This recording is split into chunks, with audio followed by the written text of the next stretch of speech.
Hey everyone, Graham here, and we've got a wild bunch here today on Facebook Live. They will be taking your questions. We've got Nita Strauss, fabulous guitarist. We've got Dave LaGreca from Busted Open on SiriusXM, and we've got the innovator of violence, Tommy Dreamer. Who would have thought this would have happened on a Tuesday? Thank you very much for coming. I appreciate you all very much. We just came from your show, isn't that right? That's right. Busted Open on SiriusXM, Monday through Friday, 9 a.m. to noon Eastern Time.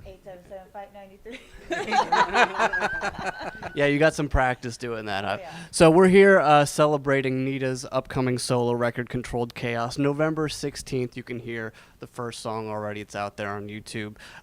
So when it comes to a record like this, a shred record, what kind of records from the past, if any, are you trying to emulate? You know, I don't know if I'm really trying to emulate so much as continue on the legacy. You know, there's so many amazing shred records out there. You know, for me, it all started with Passion and Warfare by Steve Vai. And I was always listening to the records that made shredding sound fun. You know, Steve Vai, Satriani, Cacophony, Paul Gilbert. And I think that's what's missing from modern shred guitar. Like, so many people are playing so many amazing notes, but a lot of it doesn't really sound all that fun. A lot of it is fun, but a lot, you know, I think it's missing that element of like, man, that sounds like a lot of fun to play. Yeah, it's fast, it's heavy, it's technical, but it's supposed to be fun, and that's what I try to do with my record. What's it like for you now to be able to have your own album, your face on the album? This is yours. You've done so much great things with other people, but what's it like to do it just for you? It's really exciting. You know, I've spent most of my career playing other people's songs, you know, and playing, you know, we just talked on Busted Open about how I've played on wrestling themes and video game soundtracks and other people's albums and other people's tours. But to do something that I pour my own emotion in, my own, you know, my heart and my soul and my story, and it's exciting. And Controlled Chaos is kind of like a snapshot of where I'm at exactly right now as a musician. So it's exciting to share that with the world.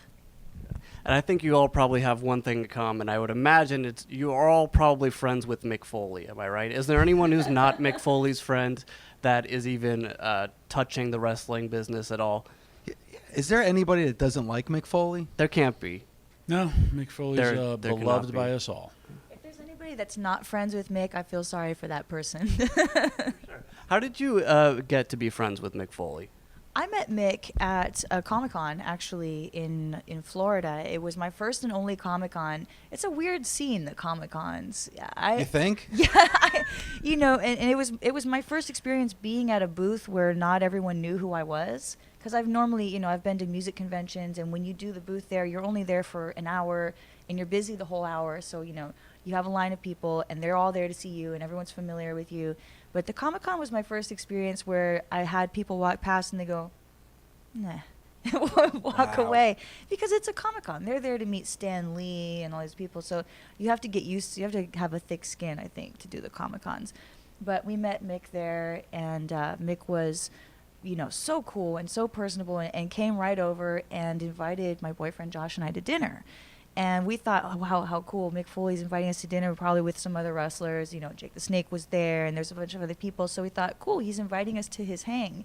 And it turned out it was actually just the two of us and Mick. And we sat and had dinner and talked for hours and ended up becoming great friends. That's awesome. Yeah, and you were just on Mick's special that was on the WWE Network, so I'm guessing he asked you to come and play him out, shred a little bit and play his theme. Yeah, it was so funny that ended up happening because Mick has been such a champion of mine. You know, he said, I want because I'm such a wrestling fan, and I think wrestling fans have kind of embraced me because they know I'm one of them. You know, I'm just a regular person who loves wrestling just like them, and it's like seeing one of our own up there doing it. So I think that's part of why the wrestling community has really, you know, brought me into the fold very quickly. And Mick said, look, I want WWE to know who you are, and I want them to be aware of you. So I'm going to, you know, here's how I'm going to help. I'm going to put you on my special. I want you to play my music, you know. And Mick, he'll be the first to tell you, he never had a grand entrance. You know, he came out to this somber, you know, ode to Freud. Yep. You know, it wasn't like a flashy, no pyro, no nothing. You know, he just came out dressed in dingy brown to a really depressing song. And he said, I want a grand entrance. It's my special. I want you to come out. It'll be exciting for me, and it'll let WWE see you, and it'll give them a chance. If I put you on my special, then they'll have to take notice. And so it was a funny call to make to him a couple months before his special. I said, oh, by the way, looks like we're doing WrestleMania. so WrestleMania came first and then Mick's thing. But Mick was so instrumental in the whole process of us getting to WWE. It was amazing. And we actually had Mick Foley on Busted Open, and I interviewed him just about that special, 20 Years of Hell, that was on the network. And he actually said that you playing his introduction was a career highlight for him. So a guy who's a WWE Hall of Famer, it's pretty cool to say that you playing your guitar to introduce him in was a career highlight. That's pretty cool. A highlight for me, too. Absolutely. We're getting questions from lots of people. One person asked for Tommy. Tommy, after hearing your ECW theme for the first time, did you think it sounded like Man in the Box by Alice in Chains? Yes. Well, I said this before. Everything we did in ECW with music was illegal. Napster killed all your ECW hearts, souls, and dreams, but it was better for the musician. But everything we did was illegal. Every music that I've had from WWE or Impact Wrestling or wherever generic is always a Muzak version, elevator version of Man in the Box. But it's on a 24-hour loop in my head, so it's okay. It's playing right now as we speak. And if anyone Lucky does man. anything inappropriate or where I have to fight, it kicks in and Tommy Dreamer becomes active. Do you come out to Man in the Box at House of Hardcore?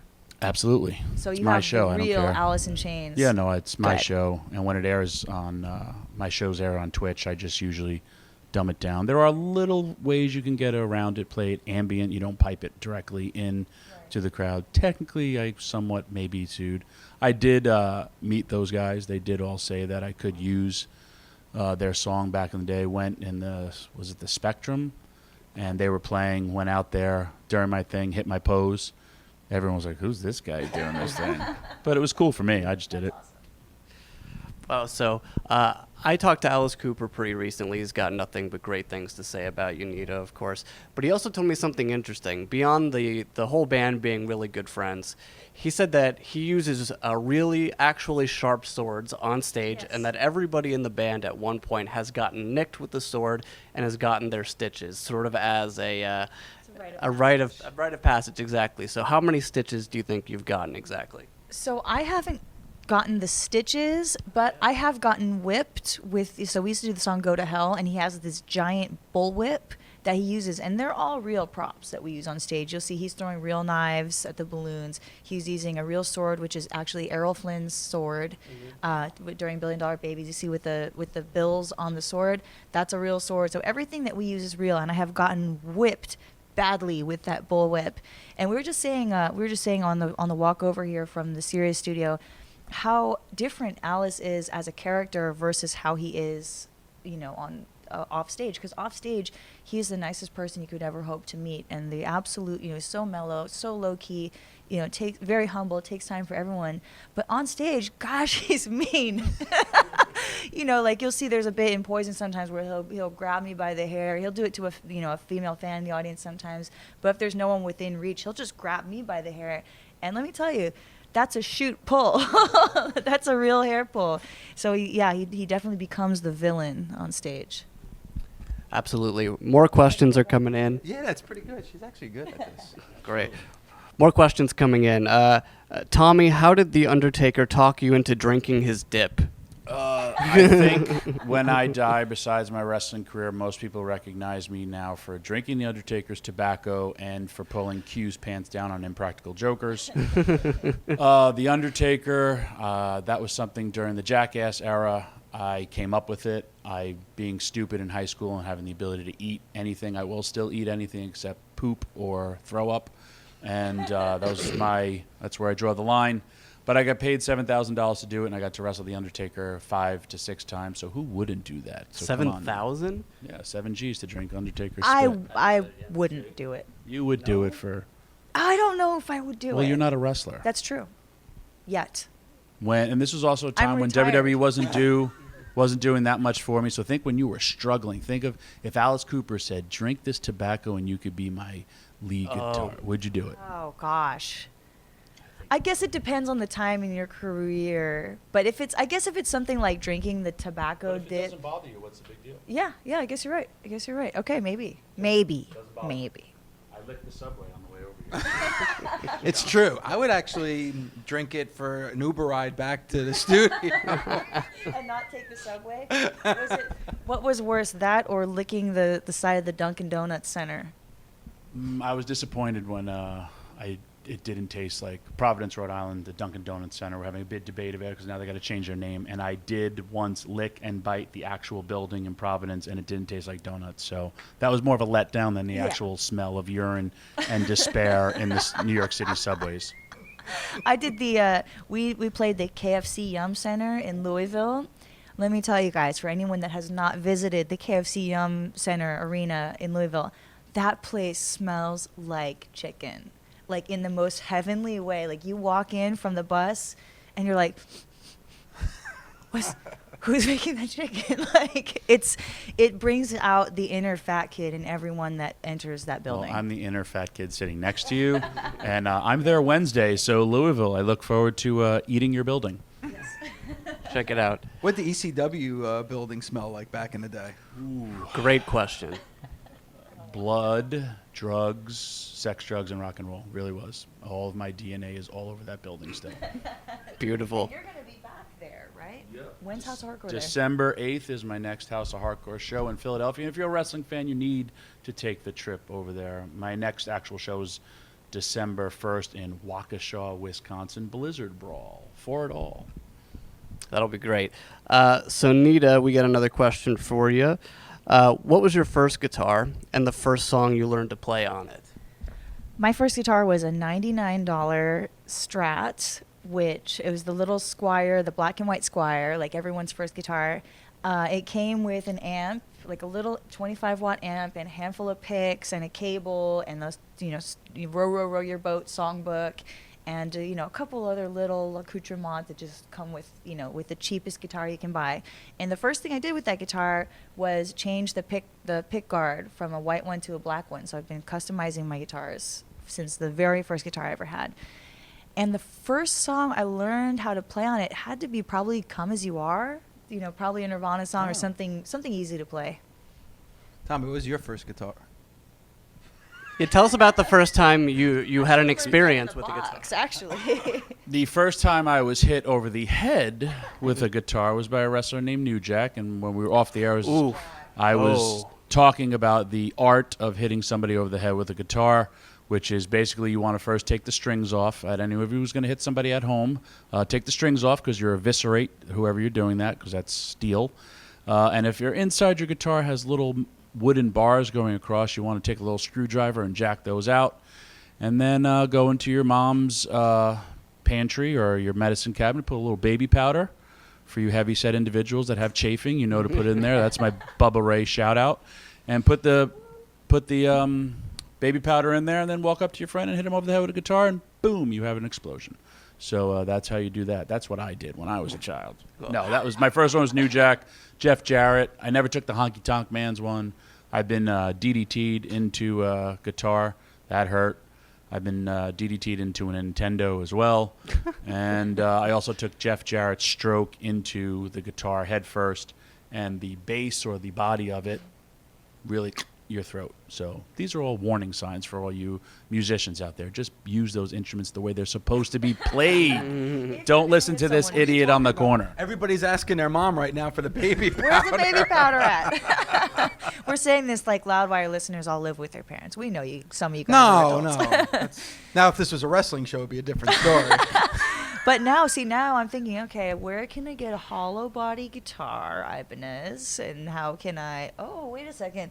We got the Hello Kitty guitar, which I would very much like to destroy. No, we only have one of them. They stopped making them. Really? They stopped making them. So if that one cracks, our website is toast. I would be doing all future guitar players a favor by destroying that thing. Please don't. We have to put food on our table. I got a quick question because I'm a huge Alice Cooper fan. I've told you that. One thing I love about Alice Cooper is that it seems like every tour he'll do like a deep track. Like he'll throw out a track that he hasn't played in like 20, 25 years. How difficult is that for you? And do you like the fact that he does that? Oh, I love it. I wish we would add more obscure stuff into the set. I'm actually always pushing for the the late 80s era, Trash or Raise Your Fist and Yell. Like, I would love to play something off Raise Your Fist on the next tour.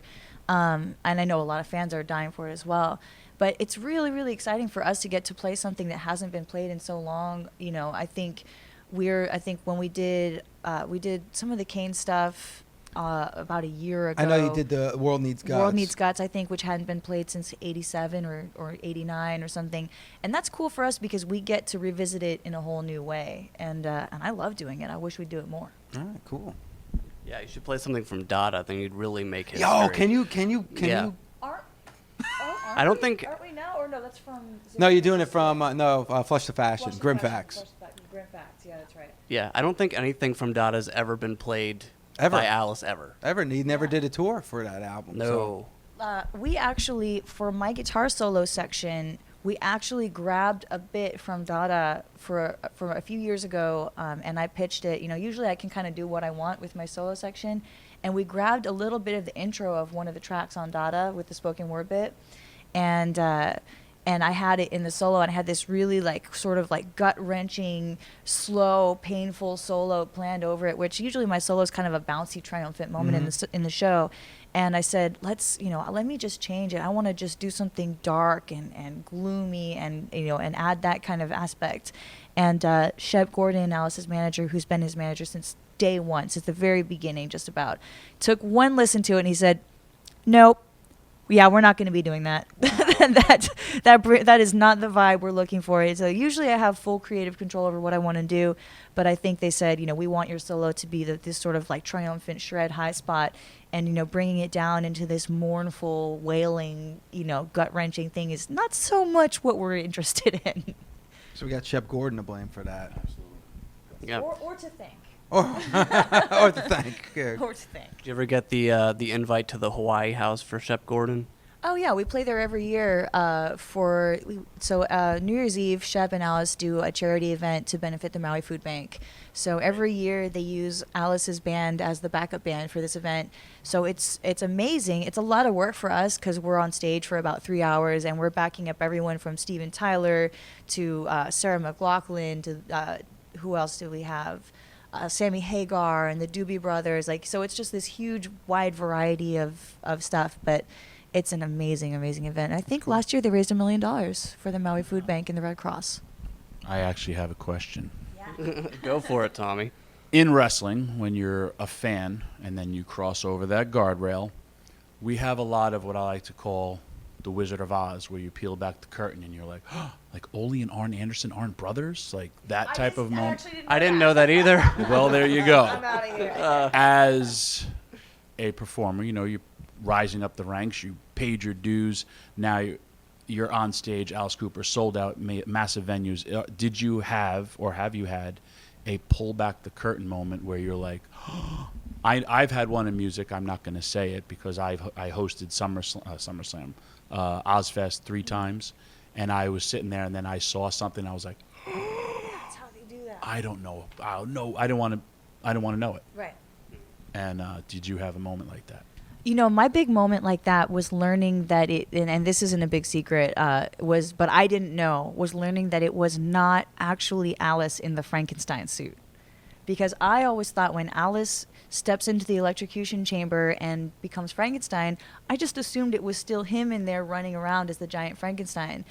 But now, looking at it, if you watch Feed My Frankenstein, if you see us play it live, he's in a doctor's coat.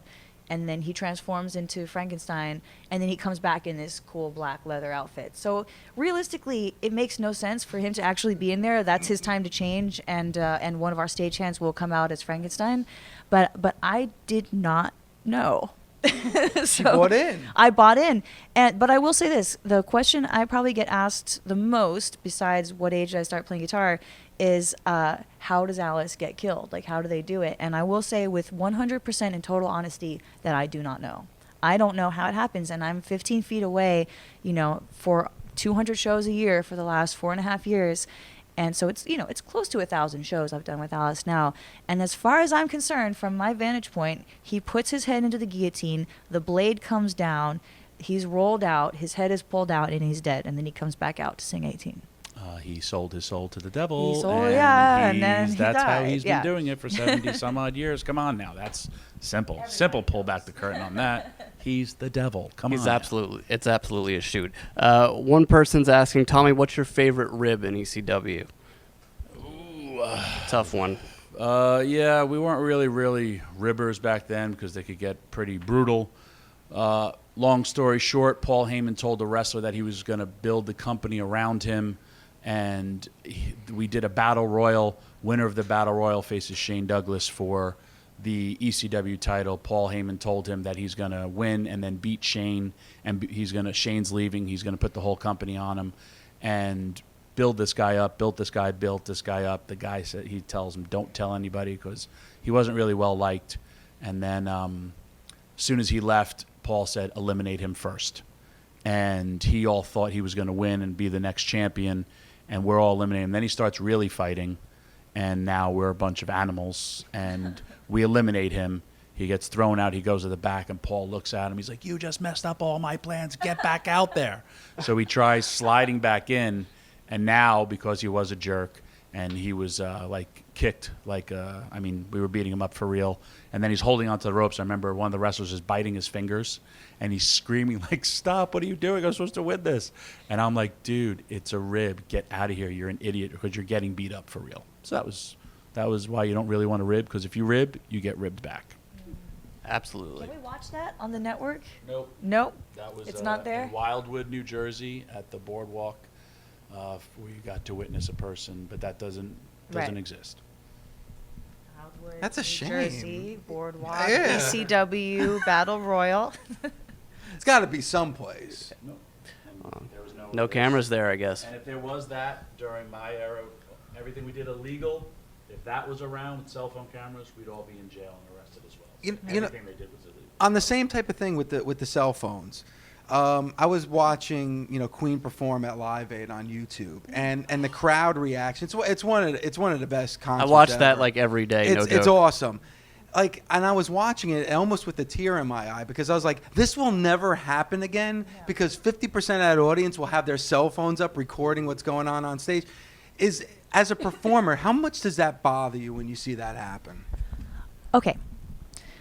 I'm in the minority here because I actually see the value in the cell phone. I really do. When people take pictures, when people take videos and they post them online, it really does help us. We put on, I can say with all confidence that the Alice Cooper band that we have now, with me, Ryan Roxy, Tommy Hendrickson, Chuck Garrick, and Glenn, and of course Alice and his wife Cheryl, we put on a freaking great show. And I'm really happy for people to see it and to share their pictures, and and I'm always sharing pictures and fan videos. The thing that I don't like is the selfie when people turn their back to the stage. That's the thing that gets me. Take all the pictures, I love when people put their phone down and enjoy the show, but it's 2018, you have to go with it and just be grateful that they like it enough to want to take it and post it and do the thing. But if someone puts their back to me as I'm playing my heart out, I put everything that I have into my performance, and if someone turns their back to me like a zoo animal and is taking a picture like, yeah, look, I got her right there, that is what drives me absolutely bananas. And if you must do it, you guys, do one. Just take one. If you're that close and you must take, not you guys, but if you're that close and you must take a picture, take one. Just grab one when I'm right there and just say, boop, here I am. That's it. Oh, you bastard. But grab one, grab the one. This is my LaGreca rant. Take one picture. and that's, just because imagine how, I told the guy this after the show, this guy had his back to me the entire show in the front row, taking pictures. And I actually told him a few times, put your phone down. Put your phone down, or at least turn to me and acknowledge that I'm here doing this. And then he was waiting by the tour bus and asked me for a photo with me. I said, don't you have enough photos with me, guy? Wow. If you're standing there for 90 minutes with your back to the band, we're not zoo animals. We're not on a TV. We can see you there, So that's what really irks me. I like the rant. Yeah. Oh, I could go on.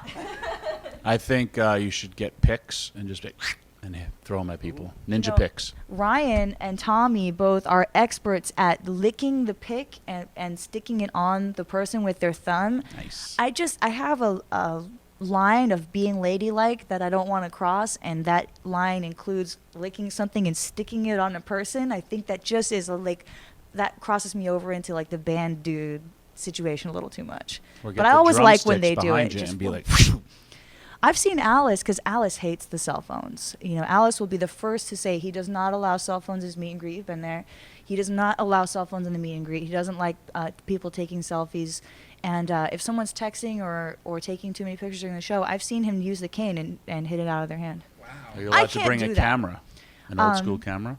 You can bring a camera, I think, but not a big camera. Like a little point and shoot you can bring, but for like a big camera, you Nice. have to Gotta have the respect the photo rules pass. to the show. Luckily, Alice has people taking pro shot photos when you meet him, so that's all good.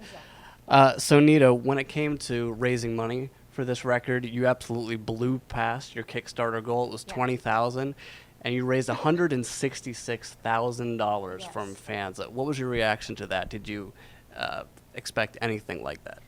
You know, when we did the Kickstarter, I was so apprehensive about it, and I held out for a long time because I didn't want to do it. And Josh, who's my boyfriend and my manager, also said, "Look, this is the way to do it. Bring it to the fans. Get the fans involved. You know, they want something to get behind."